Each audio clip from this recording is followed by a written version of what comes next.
Hi, Dr. Gomez here from UT Health San Antonio. Today, I just want to have a conversation with you about my experience of the virtual world and the virtual interview season and what this have meant to me now that the interview season is almost over. It's certainly not over for our institution and department, but it's over for most people. And I feel grateful and just want to have a conversation with you. So let's start when the pandemic hit off, like in March to April. I was talking to another program director, and we were kind of wondering how we were going to do mentorship as we always do, given the situation that all in person activities were completely shut down at that time.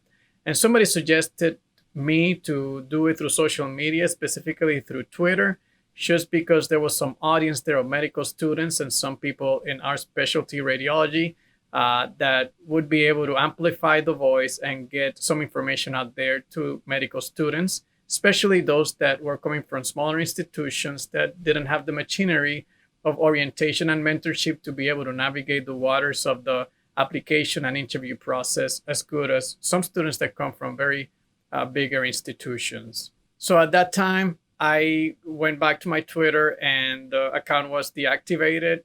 I went in and saw that I only had 9 followers and asked myself how I was going to get to mentor people if I didn't have an audience. But I started creating short videos with some basic information about the application process and the interview process. And suddenly it started gaining some traction, and I kept doing it because I received some positive feedback that it was helping some students. So I didn't know what was going on, but I was trying to make sense of it all at the same time as you guys were.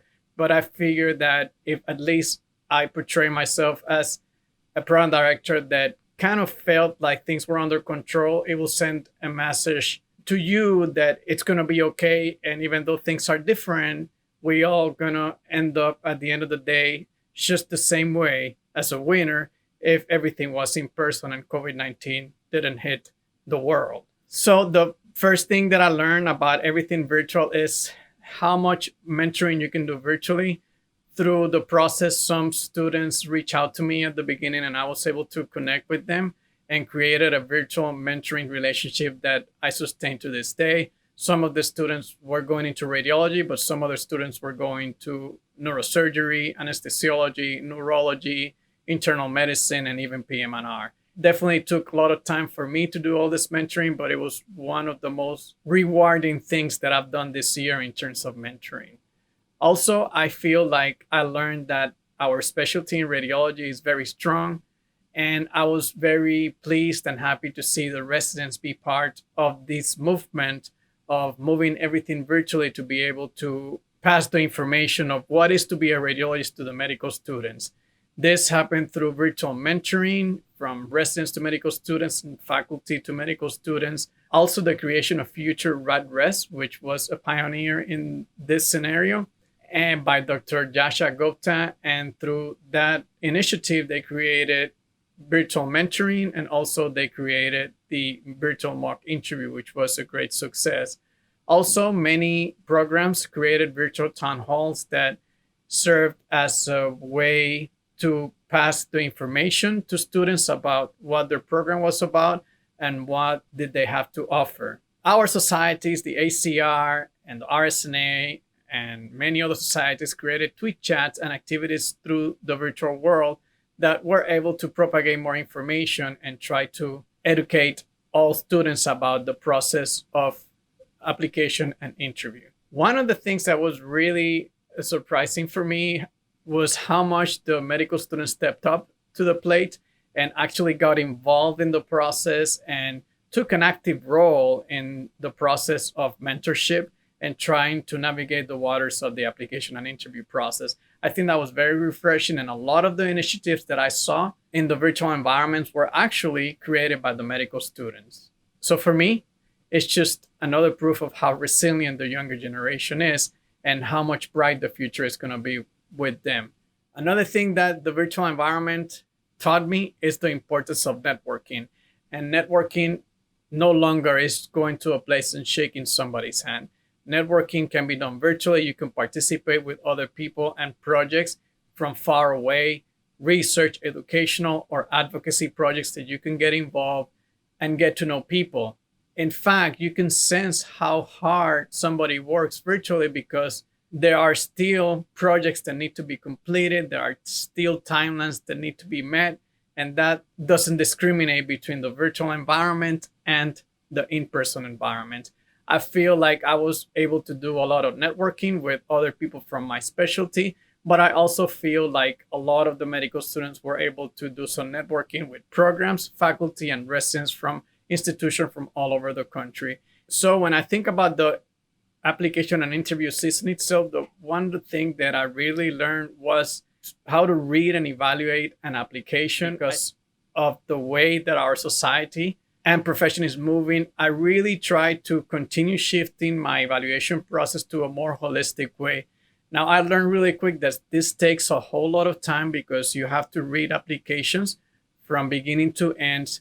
And it doesn't make any sense unless you get organized. You have, before you start reading all these applications, you have to have the certain things that you're looking for in each applicant that are going to contribute to your program in specific and that are going to click to the culture of your program.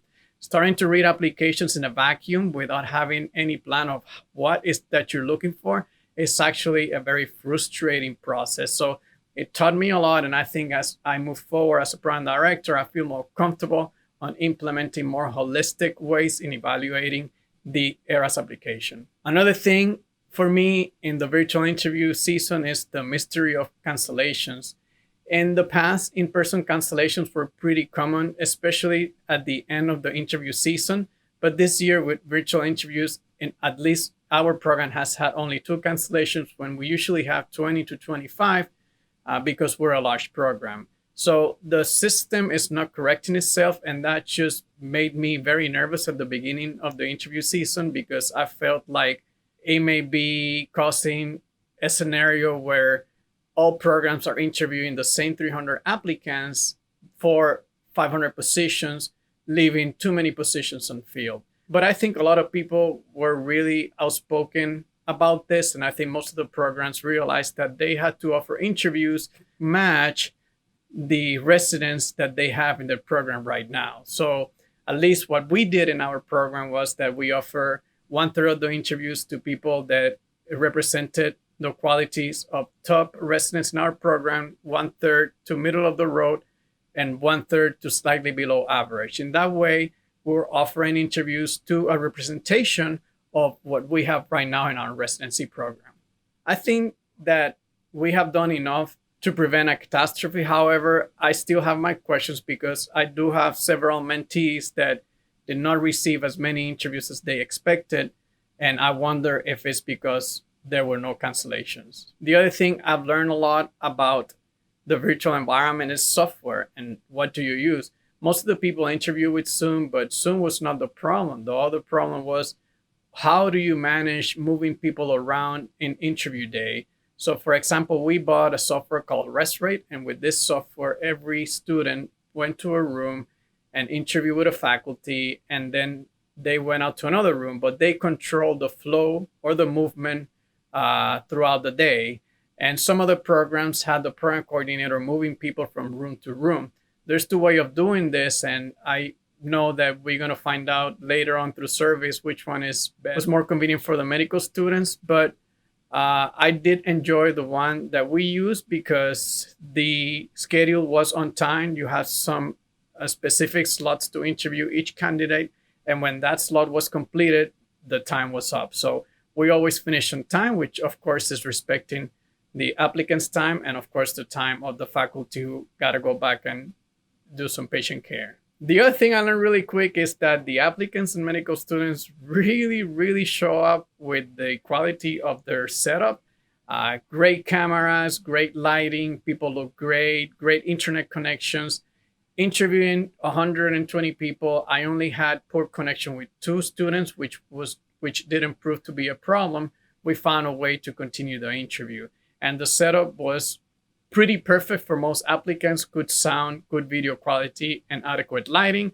And nobody had much interruptions in the back that will steer you away from talking to that person in specific. So I was really impressed with the way students step up. And I know I made a joke at this before. I don't know if we, the faculty, stepped up in the quality of our setup as much as the students, but I hope that we can step it up and become millennials and have really beautiful setups in the future. Also, in the virtual environment, you had to incorporate some type of event with the residents. We did it, and I think all the programs did it as well, because it is important for applicants to still talk to residents. And it is important for applicants to see how residents interact with each other. A take home point for me in terms of the applicants is how enthusiastic you should be in the virtual environment. I think in person, you feel the pressure of having somebody in front of you, and you kind of get the best out of you. Adrenaline is going, and you put all your effort in trying to sound enthusiastic and involved in the interview process. I think this goes beyond being an extrovert or an introvert. In the virtual environments, I think some people just felt comfortable at home and at times just didn't feel like they were really engaged in the process of the interview. So that's one thing I saw different from in person to virtual, but it was not a difference that I would have said, wow, this is really game changing. So one of the things that I learned, and including to myself, I felt like, well, I'm sitting comfortably in my office and I kind of slide down in my chair and nobody really is in front of me. It's a camera and it's only an angle of me that you're seeing. You're not seeing the whole me. And in that sense, I can relax a little bit, and maybe you unconsciously, myself, suddenly look like I'm not interested in the conversation that I'm having. Also, one thing I would like to talk about, because I got asked a lot, is how do you identify the culture of the program? And I think that is really difficult. It's difficult even when in-person rotations. I guess sometimes when you're in person, you get to meet the residents and go out in social activities, and then you get to hear things that are kind of real, like residents talking over the problems that they have in the residencies and how do they deal with it, and how the program supports when they have a problem or when they have a constructive criticism. That's something that through the virtual interview season, it's really, really hard to get. But I think that what you're going to have to use is how interested the program was in my process. Was the interview process very well organized? Another very important thing is if the faculty did actually read your application and was ready to engage with all the things that you have put in your application and in the conversation with you. I think those things say a lot about the program being invested in you and being invested in education, because all these things take a lot of time, and it should be a sign for you that the program is actually interested in the process of interviewing people. Okay, so now finally, I'm just gonna talk about two common questions that I got during the interview season. The first one was, what makes a good resident? And I think I answered the same thing, because it's what I truly believe. I think a good resident is one that comes to a program, wants to be part of a program, wants to contribute to the program, and most importantly, takes ownership of their own learning so they can provide good patient care. Somebody that nobody needs to tell them how important it is for them to acquire the necessary knowledge to be able to provide quality patient care when they graduate. I don't think that you can be a good resident if you expect the residency, a program director, or faculty to do the learning for you.